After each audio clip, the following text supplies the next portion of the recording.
Diawali dengan diperlihatkan sebuah panti asuhan yang dinamakan Greenfield House. Panti tersebut dipenuhi dengan banyak anak-anak dari berbagai kalangan usia. Mereka diasuh oleh seorang wanita yang mereka sebut Mama Isabella. Terlihat bahwa di panti tersebut sangatlah menyenangkan dan penuh dengan kehangatan. Mereka makan bersama dan bermain bersama, juga belajar bersama.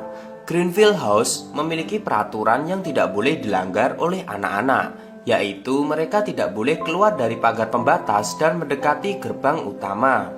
Seperti panti pada umumnya, satu persatu anak di sana juga akan pergi dan diadopsi oleh keluarga baru. Terdapat 3 anak tertua dan sekaligus terpintar di panti asuhan itu. Mereka adalah Emma, Norman, dan Ray. Suatu hari, seorang anak bernama Pony diadopsi dari panti asuhan tersebut. Ia lalu mengucapkan salam perpisahan kepada teman-teman yang lain. Kemudian, Pony diantarkan menuju ke gerbang utama oleh Mama. Setelah kepergian Pony, Emma dan Norman tidak sengaja menemukan boneka kesayangannya yang mungkin tertinggal. Keduanya pun memutuskan untuk mengantarkan boneka itu ke gerbang utama. Di gerbang utama, mereka hanya melihat sebuah mobil. Pada saat itu, betapa terkejutnya mereka melihat Pony yang sudah tidak bernyawa di dalam mobil tersebut. Pony ditusuk dengan setangkai bunga tepat di dadanya. Kemudian terdengar suara yang mendekat di tempat tersebut. Emma dan Norman pun segera bersembunyi di bawah mobil. Di sana mereka melihat beberapa iblis yang berbicara dengan Mama. Tidak diduga, tempat selama ini yang mereka pikir sebagai rumah ternyata merupakan tempat peternakan manusia yang nantinya akan dipersembahkan oleh iblis-iblis tersebut. Dan Mama yang sangat mereka sayangi adalah pelayannya. Beruntung Emma dan Norman berhasil lari dari tempat itu sebelum ketahuan. Namun sayangnya mereka meninggalkan boneka Pony yang menimbulkan kecurigaan pada Mama. Sementara Emma dan Norman yang berlari kabur masih tidak bisa percaya akan apa yang mereka lihat. Pantas saja anak-anak yang diadopsi tidak pernah mengirimkan surat atau berkunjung lagi.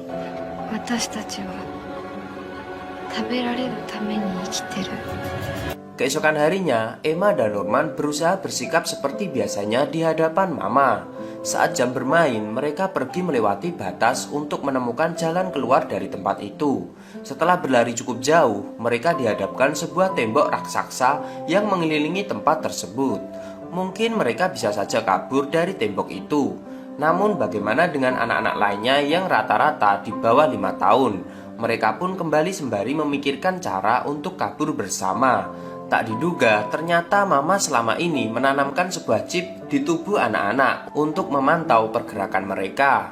Chip tersebut ditanamkan di telinga masing-masing anak. Keesokan harinya, Emma dan Norman kembali pergi keluar pembatas. Di sana mereka bertemu dengan Ray, yang ternyata telah mengikuti mereka. Emma dan Norman kemudian menceritakan tentang Greenfield House yang sesungguhnya. Ray yang mendengar hal itu lantas menyarankan kepada mereka untuk kabur bertiga dan meninggalkan anak-anak yang lain. Karena Ray tahu bahwa membawa anak-anak yang lain sangatlah mustahil. Tetapi Norma menolak saran itu dan tetap teguh ingin menyelamatkan semuanya. Sejak hari itu, Emma, Norman, dan Ray mulai bekerja sama untuk membebaskan diri dan semua anak-anak di panti asuhan tersebut. Saat sedang berdiskusi di perpustakaan, mereka menemukan kode yang terselip di setiap buku yang menuliskan bahwa mereka harus kabur dari tempat tersebut. Kode itu dikirim oleh seseorang yang bernama Minerva. Artinya, di dunia luar ada juga orang-orang yang mendukung mereka.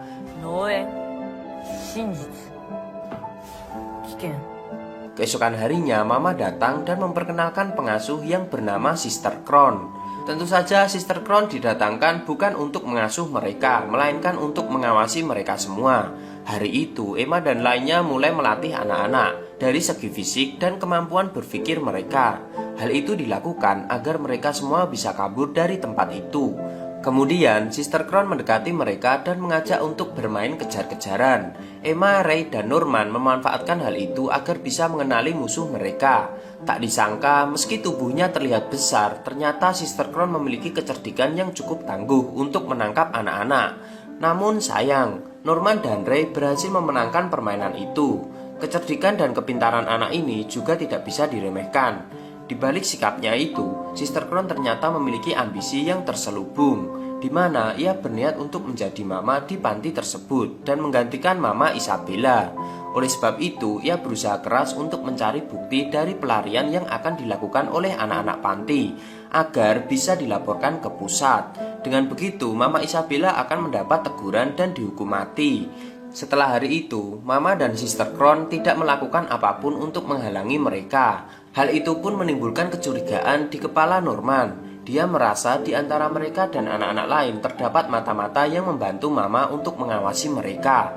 Norman mendapatkan ide untuk mengungkap mata-mata tersebut. Pada malam harinya, mereka mengundang Don dan Gilda untuk datang ke perpustakaan. Di sana, mereka pun memberitahu Don dan Gilda kebenaran dari Greenfield House, sekaligus mencari mata-mata di antara mereka. Norman memberitahu lokasi sebuah tali yang rencananya akan mereka gunakan untuk kabur kepada Don dan Gilda. Namun, Norman sengaja memberi lokasi yang berbeda untuk Don dan Gilda. Keesokan harinya, rencana Norman ternyata berhasil. Dia pun mengumpulkan Emma dan Ray untuk mengungkapkan mata-mata tersebut.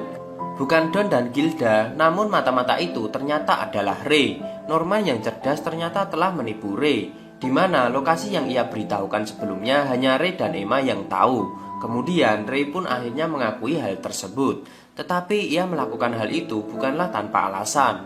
Namun ia sengaja menjadi mata-mata untuk upaya pelarian mereka. Sejak masih kecil, Ray menawarkan dirinya untuk menjadi bawahan Mama agar bisa mendapatkan beberapa barang yang ia inginkan dari luar dinding, serta menegosiasikan kepada Mama agar ia dibunuh pada saat usia 16 tahun. Oleh sebab itu, Ray berhasil menciptakan alat untuk menghancurkan alat pelacak yang ditempelkan di telinga mereka. Kini tim mereka pun menjadi 5 orang, yaitu Emma, Norman, Ray, dan Gilda. Saat mereka sedang berdiskusi bersama, Sister Crown tiba-tiba mendekati mereka. Kini Sister Crown menawarkan kerjasama kepada mereka, di mana dia akan membantu mereka untuk kabur agar ia bisa menjadi mama seperti keinginannya.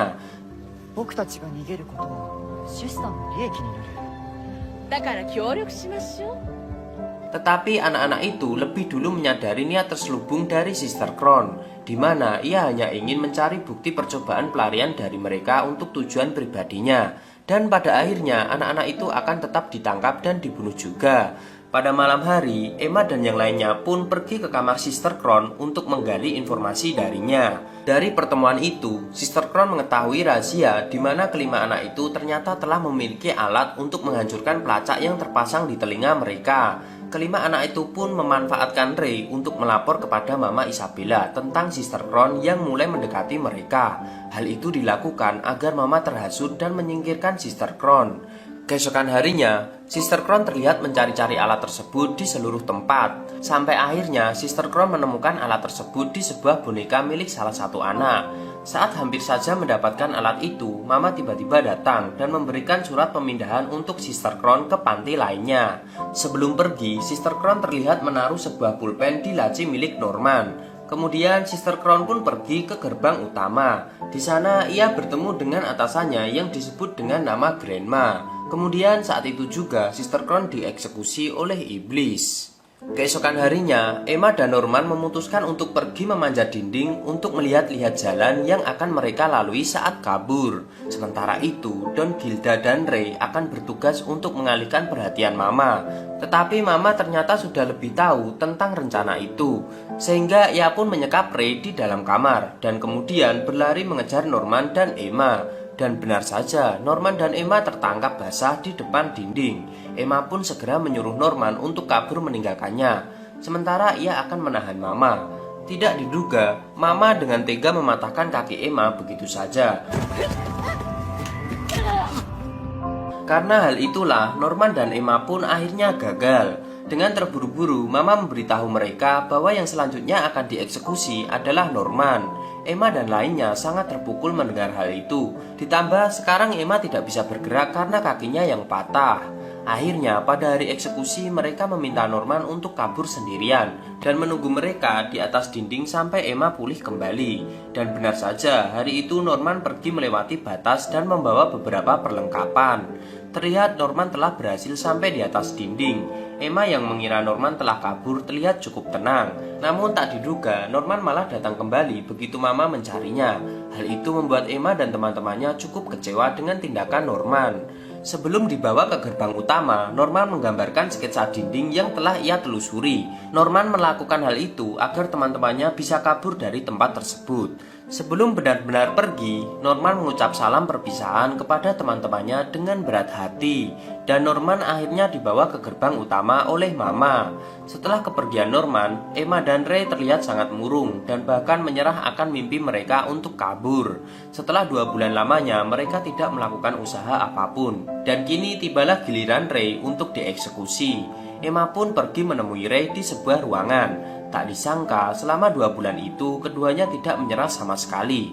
Melainkan, mereka telah memikirkan cara yang lebih matang untuk rencana pelarian mereka. Tak diduga sebelum kepergiannya, Norman meninggalkan sebuah pesan dan rencana matang untuk mereka, di mana selama ini mereka tetap melatih anak-anak untuk keberhasilan rencana mereka. Selain itu, semua persiapan juga telah selesai. Kemudian, selanjutnya, kini waktunya untuk menjalankan rencana tersebut. Pada malam itu, Ray dan Emma bekerja sama untuk menipu Mama, di mana mereka sengaja membuat kebakaran dan berpura-pura seolah-olah Ray yang akan menjadi korban kebakaran itu. Rencana itu juga diperkuat dengan dilepasnya pelacak di telinga Ray untuk diletakkan pada kebakaran itu.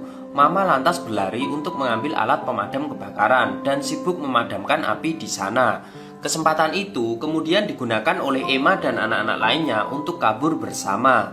Sebelum kabur, Emma meminta maaf kepada anak-anak yang masih berusia di bawah 6 tahun karena tidak bisa membawa mereka. Namun Emma berjanji akan kembali dan menjemput mereka nanti. Setelah itu, Mama baru menyadari bahwa ia telah ditipu oleh Emma dan yang lainnya. Mama pun segera lari mengejar mereka dan menginfokan kepada peternakan yang berada di luar dinding untuk mengepung anak-anak tersebut di jembatan penyeberangan. Namun ternyata Norman cukup cerdas untuk mengetahui taktik itu, sehingga ia menuliskan rencana agar teman-temannya tak melewati jembatan, melainkan melewati jalan yang lain, di mana mereka harus melewati sebuah tebing dengan menggunakan tali bantuan. Dengan kerjasama dan latihan selama ini, anak-anak itu pun satu persatu mulai melewati tebing tersebut. Sampai saat tersisa giliran Emma untuk menyeberang, Mama datang dan menghampirinya. Mama mempengaruhi Emma agar tidak pergi dari panti. Ia berkata bahwa di luar sana tidak ada kehidupan yang lebih baik selain di Greenfield House. Namun Emma dengan lantang berkata bahwa jika tidak ada kehidupan, maka ia dan teman-temannya yang akan membuat kehidupan itu. Saat menyeberang, Mama sebenarnya bisa saja memotong tali yang dilewati oleh Emma. Namun karena rasa sayangnya, Mama tidak bisa melakukan hal tersebut. Setelah kepergian anak-anak itu, Mama terlihat sedikit bahagia. Bahwasanya di dalam lubuk hatinya yang terdalam, dia sebenarnya menginginkan kehidupan yang lebih baik untuk anak-anaknya itu. Karena kejadian itu, Mama akhirnya mendapat hukuman kemudian dieksekusi sebagai makanan iblis. Dan film pun tamat.